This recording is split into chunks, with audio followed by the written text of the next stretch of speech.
sangat outline. Yang kedua tentang masalah yang lagi hangat dibicarakan ini, sebenarnya tulisan ini sudah tahun yang lalu, sudah sejak Oktober tahun yang lalu 2022, tetapi baru viral sekarang karena momennya rupanya ada di sini, ada di waktu ini.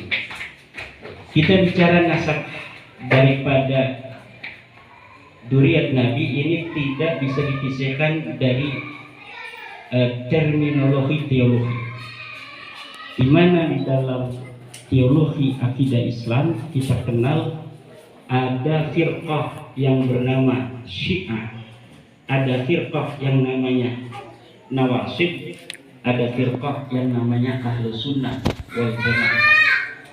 Menurut firqah Syiah, kecintaan terhadap ahli bait adalah wajib. Sementara kepada sahabat mereka cenderung untuk menafikan.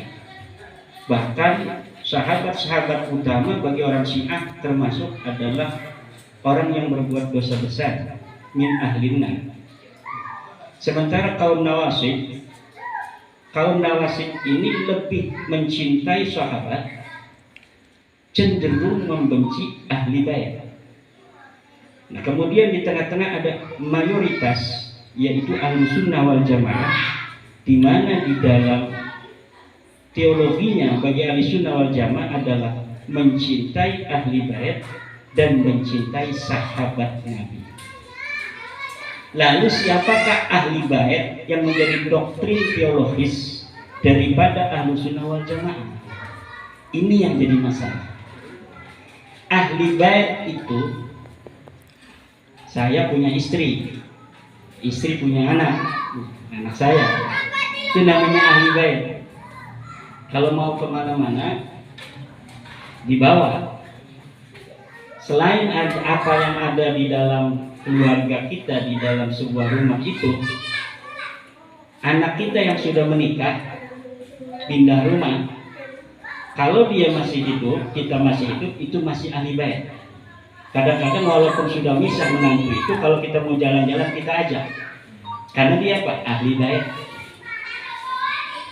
Di dalam mazhab Syafi'i, ahli bait itu juga termasuk ke dalam keluarga dari Bani Hashim dan Bani Abdul Muthalib, yaitu keturunan Hashim dan keturunan Abdul Muthalib, keturunan Al-Muttalib. Hashim punya anak Abdul Muthalib, Hashim punya saudara Muthalib. Nah ini makanya ini disebut Abdul Muthalib, karena Abdul Muthalib ini dia anaknya Hashim tetapi diingu oleh Muthalib, maka disebut Abdul Muthalib. Nah, keturunan Al-Muttalib ini adalah Imam Syafi'i di antaranya.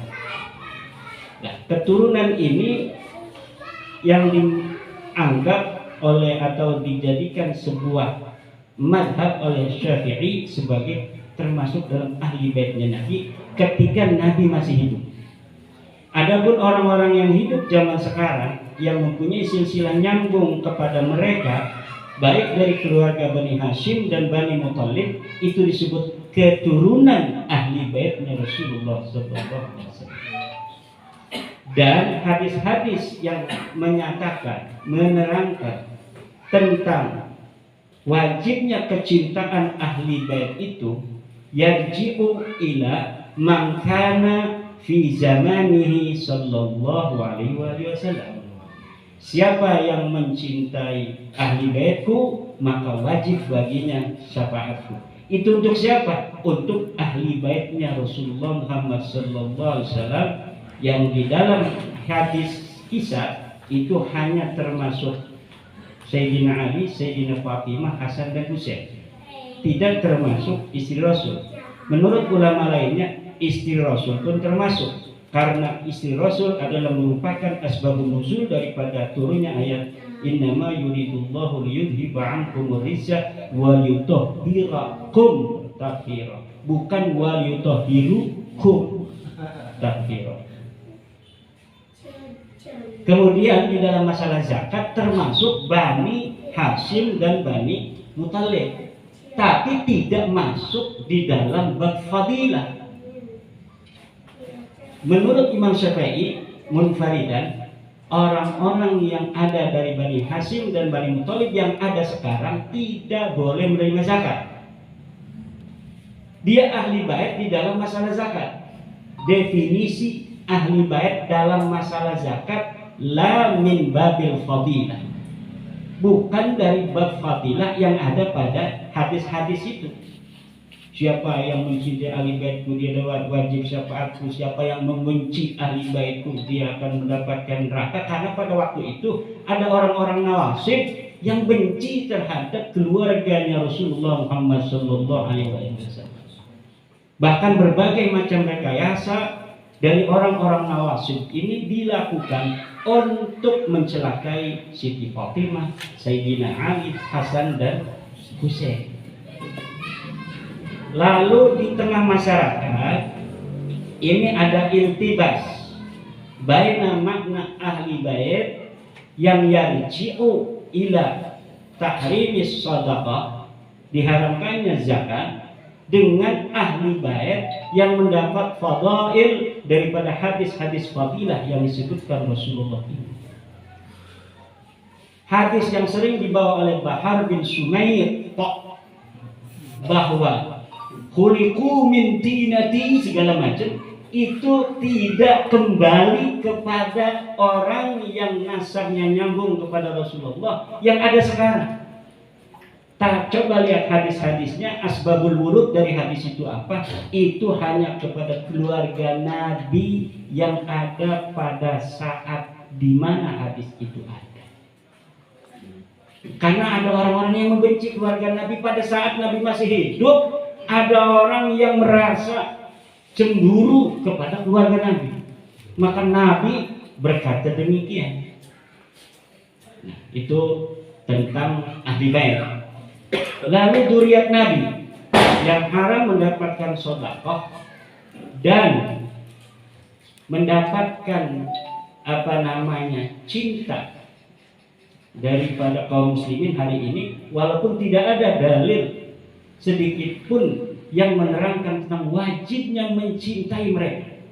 Tidak ada sedikit pun hadis yang menerangkan wajibnya memuliakan keturunan Rasulullah. Tidak ada. Cari kalau ada. Yang ada itu hadis tentang memuliakan ulama. Akrimul ulama fa innahum indallahi kurama. Hadisun syarifun. Tidak ada akrimu dzurriyyati, tidak ada.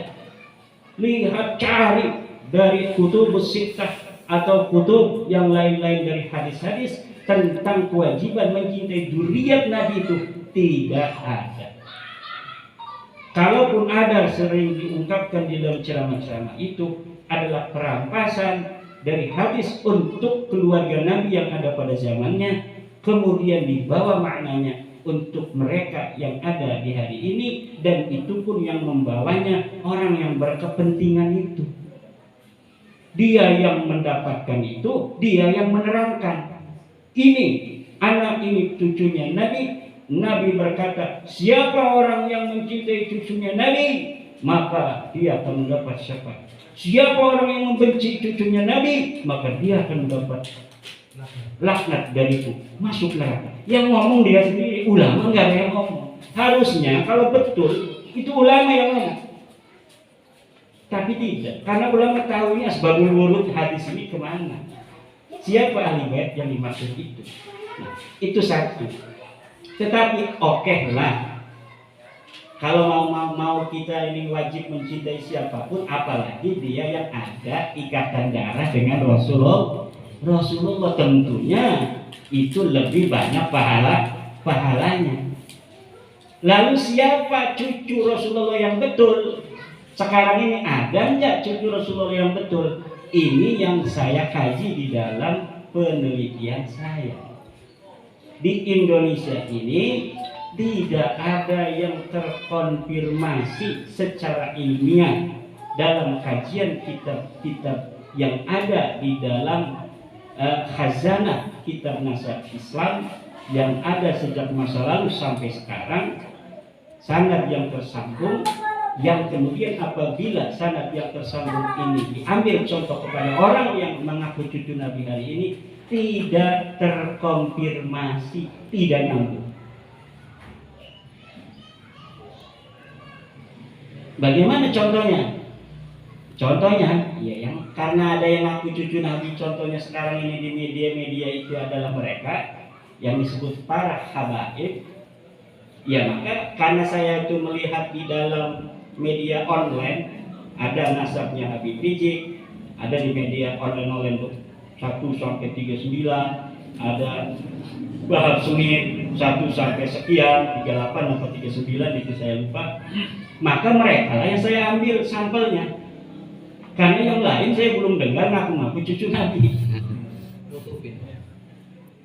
Akhirnya kita konfirmasi nama-nama yang ada di situ di media online itu. Ternyata dari nama-nama yang ada itu ada yang tidak nyambung, yaitu dari nama Ubaidillah yang dia punya nama Alawi.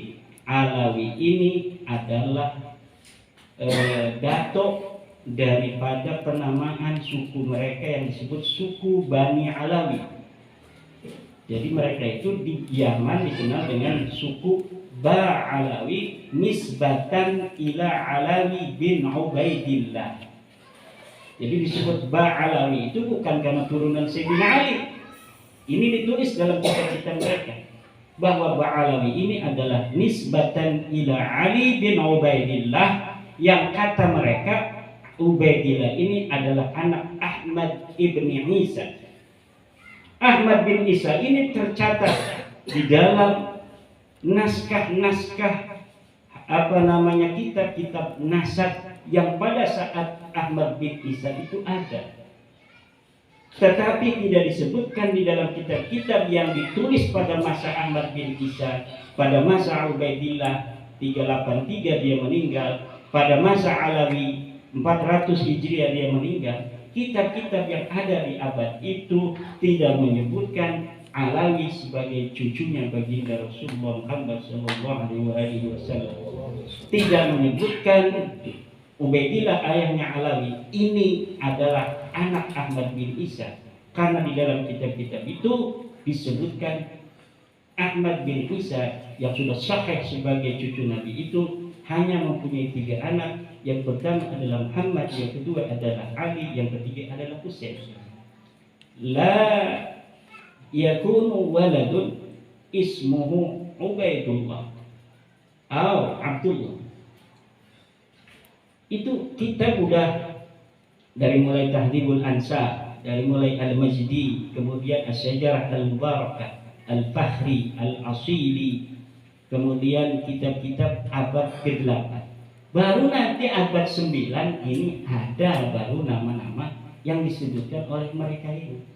Maka dari mulai 400 Hijriah, dari mulai wafatnya Alawi sampai tahun 900 itu udah 500 tahun. Tidak ada berita, tidak ada kabar, tidak ada cerita bahwa yang namanya Ubaidillah sebagai anak Ahmad. Tetapi pada abad ke-9 itulah baru ada yang nulis bahwa Ubaidillah dicatat sebagai anaknya Ahmad bin Isa. Disinilah yang saya sebut, mana dalil mereka? Siapa yang nulis abad 9 ini bahwa Ubaidillah adalah anak Ahmad bin Isa? Referensinya dari mana? Kok dia berani-berani nulis bahwa Abdullah atau Ubaidillah ini anak Ahmad bin Isa? Referensinya kitab mana yang sebelumnya? Sedangkan di dalam ilmu nasab dan ilmu sejarah, kitab yang lebih muda itu tidak bisa dijadikan patokan kalau bertentangan dengan kitab sebelumnya. Jadi apabila idza ta'arada kitabun jadidun wa kitabun qadimun fin nasabi wat tarikh, maka qaddima al-qadim bi khilafir ra'yi, berbeda dengan pendapat, pemikiran. Kalau pemikiran, kitab yang dikarang oleh ulama seorang ulama yang berbeda dalam dua kitabnya. Kitab pertama tahun 2023 mengatakan A, 2024 mengatakan B. Maka kitab yang 2024 yang terakhir itulah yang harus jadi patokan. Nah, di dalam kitab nasab dan sejarah, kitab yang ada pada masa sebelumnya itu yang harus dijadikan patokan. Sedangkan ini bertentangan antara kitab yang ada di abad 45 dengan kitab yang ada di abad 9. Lalu kitab mana yang harus kita jadikan sebagai patokan di dalam menentukan nasab ini? Ya tentunya kitab yang ada pada abad ke-4 dan 5. Tidak bisa ditentukan oleh kitab yang ada di abad 9. Karena tidak ada sanad muttasil. Ada jeda di situ kosong, nggak ada sanadnya. Nggak ada referensinya. Dia dari mana menyebutkan itu? Oh, misalnya ada di kitab anu abad sekian.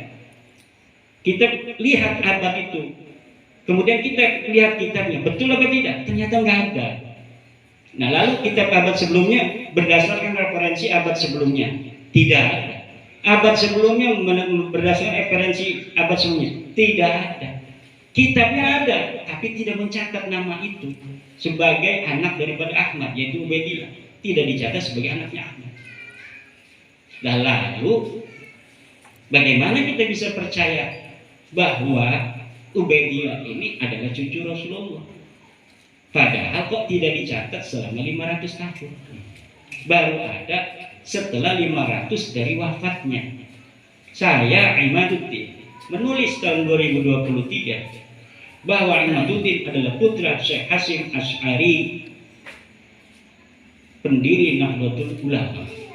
Kitab ini saya simpan 200 tahun lagi dibaca orang, dibaca oleh cucunya Kiai Abdul Hayy Nasuhi, ceramah dia di Ciomas, di Baros. Saudara-saudara, Kiai Imaduddin itu adalah anak daripada Syekh Hasyim Asy'ari, pendiri Nahdlatul Ulama. Buktinya ini kitabnya, karangan 2023. Ada di situ anaknya Kiai Rosid. Hei saudara Ahmad bin Abdul Hayy, saudara ini bohong, karena saya punya kitab tahun 1945 karangan daripada Syekh Hasyim Asy'ari sendiri bahwa anaknya laki-laki satu namanya Abdul Wahid, bapaknya Gus Dur. Lalu musyawarah, ini kitab menyatakan Imaduddin ini anak Syekh Hasyim Asy'ari. Betul, ini kitab sudah 200 tahun ini umurnya. Itu kitab apa? Ini kitab karangan Syekh Hasyim Asy'ari bahwa anak laki-lakinya namanya Abdul Wahid atau Wahid Hasyim ya nantinya. Wahid Hasyim itu nama aslinya Abdul Wahid. Nah, lalu kitab mana yang harus kita pegang? Kitab yang lebih tua, yaitu kitab yang dikarang oleh Ki Hasyim Asy'ari sendiri tahun 1945. Berarti kitab yang saya karang 2023 yang menyatakan saya ini anak Syekh Hasyim Asy'ari benar apa palsu? Palsu. Enggak ada sanadnya, bertentangan dengan kitab yang sebelumnya.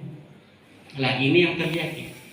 Cuma kesimpulan saya ini dalam ilmu ma'ani disebut kalamun khabariyun mahtamala sidqa wal kadhiba. Bisa benar, bisa bohong. Kalau dalam usul fikih ini namanya ijtihad, mahtamala shawaba wal khata'a. Bisa benar, bisa salah. Kalau ilmu ma'ani berkaitan dengan moralitas, maka ijtihad ilmu usul fikih berkaitan dengan kapasitas dan kapabilitas. Sekarang tinggal diuji dalil-dalilnya. Ini sebagai sebuah kalamun khabariyun. Bagi pendengarnya boleh percaya, boleh juga tidak. Kalau percaya monggo, kalau enggak ya jangan marah-marah. Sebagai sebuah ijtihad, ini mahtamalas shawaba wal khata'a. Bisa benar, bisa salah. Wal ijtihadu la yunqadu bil ijtihad. Ijtihad tidak bisa dibubarkan dengan ijtihad yang lain.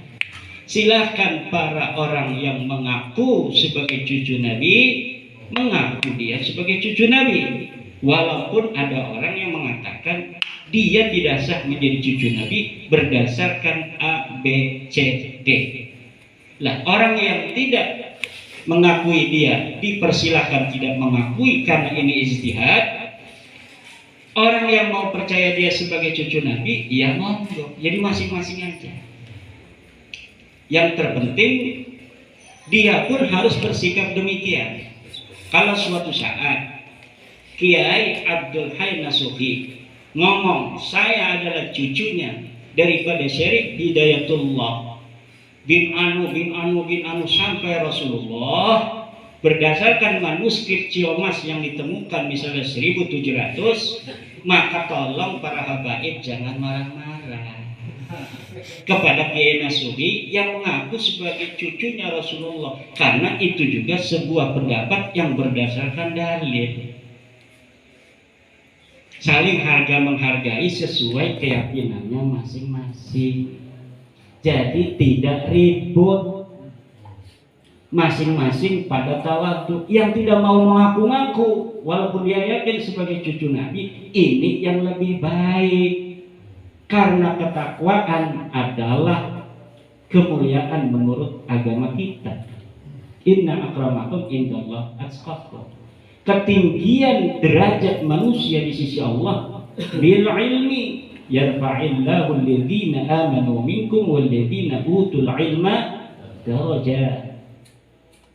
Kalau mau tinggi pangkatnya ya harus punya ilmu. Kalau mau mulia derajatnya harus punya takwa. Ini saja takarannya. Makanya saya tidak ragu-ragu walaupun akan berakibat berkonsekuensi kepada guru-guru kita semacam Habib Lutfi. Kenapa? Habib Lutfi mulia di Indonesia ini bukan karena dia turunan Nabi, tapi amal dan ilmunya. Maka ketika penelitian saya pun kemudian mengatakan bahwa beliau pun termasuk tidak ke dalam cucunya Nabi, tidak akan mengurangi kemuliaan Habibana Habib Lutfi. Dia tetap mulia. Tidak akan mengurangi penghormatan kita kepada beliau karena memang beliau orang yang berilmu. Beliau adalah orang yang amalnya patut dimuliakan. Begitu pula dengan habaib-habaib yang lain. Yang soleh-soleh baik yang masih hidup maupun yang sudah meninggal tidak akan ada kaitan dengan penelitian saya ini, karena mereka yang disebutkan itu seperti Habib Soleh Tanggul, dia mulia karena dia punya ilmu, karena pengabdiannya di tengah-tengah masyarakat, bukan karena semata dia adalah cucu Nabi. Kalaulah dengan cucu Nabi itu menjadi alasan dan sebab dia menjadi mulia seperti itu, maka seharusnya orang yang mengaku cucu Nabi itu semuanya begitu. Buktinya tidak.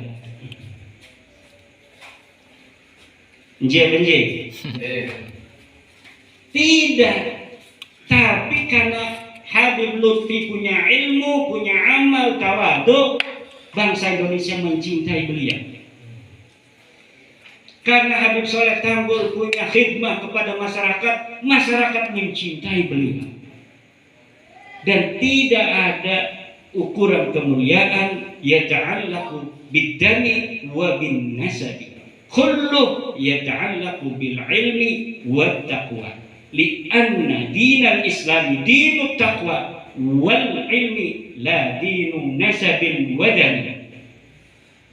Maka ini yang harus kita kembangkan hari ini agar tidak ada orang yang mengkapitalisasi nasab untuk kepentingan dia sendiri. Misalnya betul nih Abah Yai Afandi cucunya Rasulullah, dia tidak ngaku-ngaku, atau dia ngaku, ada yang nggak percaya, seluruh dunia nggak percaya dia cucu Nabi. Kalau dia betul cucu Nabi, maka tidak akan menghilangkan hubungannya dengan Rasulullah Muhammad Sallallahu Alaihi Wasallam. Tapi kalau orang yang bukan cucu Nabi, kemudian dia diakui cucu Nabi oleh seluruh dunia, tetap dia tidak akan ada hubungan darah dengan Rasulullah Muhammad sallallahu alaihi wasallam. Dan inilah yang menjadi motivasi tadi dari Kandai, dari Bojonegara, motivasi saya untuk menulis ini. Entah ini benar atau salah, itu hakikatnya Allah yang tahu. Tapi secara ilmiah, dan saya jujur di dalamnya harus, kalau tidak jujur, misal saya menemukan dalam kitab yang semua orang tidak tahu, nyambung ini Ubaidillah kepada Ahmad, lalu saya tidak menerangkannya, berarti saya khianat akan ilmu. Tetapi saya telah berusaha untuk mencari semuanya, dan sampai saat ini belum ada ketersambungan itu. Kalau sampai ada, alhamdulillah. Kalau ada yang membawa, ini ada Kiai Robi, Gus Robi datang sama Ki Hamdan. Abah, kata Gus Robi manggilnya Abah, mas saya cepet tua kata saya. Gus Robi saya dipanggil Abah. Ini ada kitabnya Abnaul Imam di Misra Wasyam. Ini sebelum rame. Ki Robi dulu yang sudah bawa kitab Abnaul Imam di Misra Wasyam Al-Hasan wal Husain. Saya teliti, nanti dulu Gus Robi, biarkan satu malam saya teliti ini kitab. Saya cari makhtutotnya, ternyata kitab ini tidak seperti apa yang ditulis di dalam judulnya. Isinya pun aslinya hanya 20 halaman, ini sudah 180 lebih halaman. Lalu sisa dari 20 halaman ini siapa yang nulis? Ternyata setelah dibaca dalam mukaddimahnya, di dalamnya sudah ditambahi oleh 4 orang. Dari mulai tahun 1100 Hijriah, ditambahin oleh 1300 Hijriah, ditambahin lagi sesuai masanya. Terakhir ditambahin oleh Habib Yusuf Jamalul Lail yang hidup sampai sekarang masih ada di Saudi Arabia. Maka kitab itu saya sebut palsu. Kenapa disebut palsu? Kan ada aslinya yang 20 halaman. Saya lihat di Kamus Besar Bahasa Indonesia, apa pengertian palsu? Di antara pengertian palsu adalah ketika ada susu dicampur dengan air, dijual ke tengah-tengah masyarakat, maka itu menurut Kamus Besar Bahasa Indonesia disebut susu palsu, walaupun ada yang aslinya. Tapi karena sudah dicampuri oleh air, maka disebut susu palsu. Tidak berarti palsu itu sama sekali tidak ada yang benar. Demikian kira-kira yang dapat saya sampaikan. Dan ini monggo, para yai-yai semua kan bisa baca. Kitabnya juga semuanya dapat didownload dari internet. Walaupun saya punya kitab aslinya yang jumlah halamannya berbeda, yang saya tampilkan dalam penelitian itu semuanya halaman yang sesuai dengan kitab-kitab internet. Untuk apa? Agar ketika dikonfirmasi di kitab itu sama halamannya. Padahal saya semua punya kitab aslinya, tetapi cetakannya beda, halamannya berbeda. Maka yang saya sebutkan di dalam buku penulisan menakar Nasab Habib di Indonesia itu sesuai dengan kitab-kitab yang ada di internet. Nah, misalnya kita akan meneliti Tahdhibul Ansab. Betul nggak Ki Imad ini ngomong Tahdhibul Ansab di halaman sekian begini? Tinggal ngetik Tahdhibul Ansab PDF atau Al-Maktabah Syamilah, kemudian keluar. Kalau saya sarankan jangan yang Maktabah Syamilah, tetapi yang pokok kitabnya, yaitu nyarinya di arsip. Misalnya Tahdhibul Ansab arsip itu akan keluar, tinggal diklik, nanti kelihatan judul kitabnya, covernya gimana, siapa yang mentahqiq, tahun berapa, tinggal digelati. Jadi nggak usah beli-beli. Seperti saya belinya itu 1,5 juta satu paket kitab-kitab nasab yang ada pada zaman-zaman itu. Mudah-mudahan ini kita bukan untuk membuka aib, tetapi fenomena yang ada ternyata orang mengaku nasab itu berbahaya bagi kita umat Islam, dan yang paling berbahaya lagi saya kasihan untuk mereka sendiri. Saya pengen anak-anak mereka seperti anak-anak kita, belajar giat, pengen ngawang alfiah, pengen bisa baca kitab.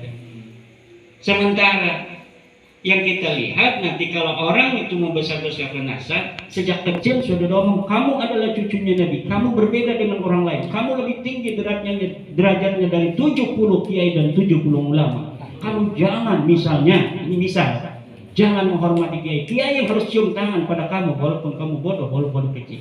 Ini yang terjadi, yang ada di YouTube begitu narasi-narasinya. Dan ini tidak benar, tidak sesuai dengan ajaran Islam. Semua orang sama di hadapan Allah Subhanahu wa ta'ala. Kullu bani Adam min Adam wa Adam min turab. La fadla li Arabiyyin ala ajamiyyin, wala li ajamiyyin ala Arabiyyin, wala li aswad ala abyad, wala li abyad ala aswad. Kullun nasi min Adam wa Adam min turab. Ini ajaran Nabi besar Muhammad sallallahu alaihi wasallam. Kalaulah ada dalil-dalil tentang ahli bait itu ahli bait untuk keluarga Nabi yang ada pada masa dan pada zamannya, terkait oleh perbedaan teologi antara Syiah, Nawasib, Khawarij dengan ahli sunnah wal jamaah. Mudah-mudahan manfaat, dan kita berdoa agar semuanya saling menginsafi. Saya tidak memaksakan apa yang saya tulis, cuma agar mereka tahu bahwa ada orang yang tidak percaya. Mereka terus silahkan untuk mempercayainya, tapi jangan marah pada orang yang tidak percaya. Begitu saja. Dan jangan kalau ada orang yang mengaku cucu Nabi, dia tabokin, dia persekusi. Karena yang ngaku juga tentunya punya alasan. Masing-masing di dalam mahjab, masing-masing masih dalam tahtal bahas. Lah semuanya harus menginsafi. Mudah-mudahan saja kita ini betul-betul diakui sebagai ahli baitin Nabi. Karena ahli baitin Nabi menurut Imam Nawawi, jami'ul muslimina wal muslimah, seluruh orang Islam dan orang-orang muslimah. Itu menurut Imam Nawawi yang disebut ahlu baitin Nabi. Wallahul muwaffiq ila aqwamit thoriq. Wassalamualaikum warahmatullahi wabarakatuh. Waalaikumsalam warahmatullahi wabarakatuh. Hatur nuhun, terima kasih Syekh Muna Ki Haji Muhammaduddin Usman. Alhamdulillah beliau sudah memaparkan tentang makalah dan sekaligus menjawab pertanyaan-pertanyaan dari para kiai secara panjang lebar. Itulah ketentuannya pentingnya ilmu. Maka para kiai, mungkinkah masih ada yang ditanyakan? Cukup ya? Ya, kalau cukup kita punya tugas. Tugasnya apa? Bukan.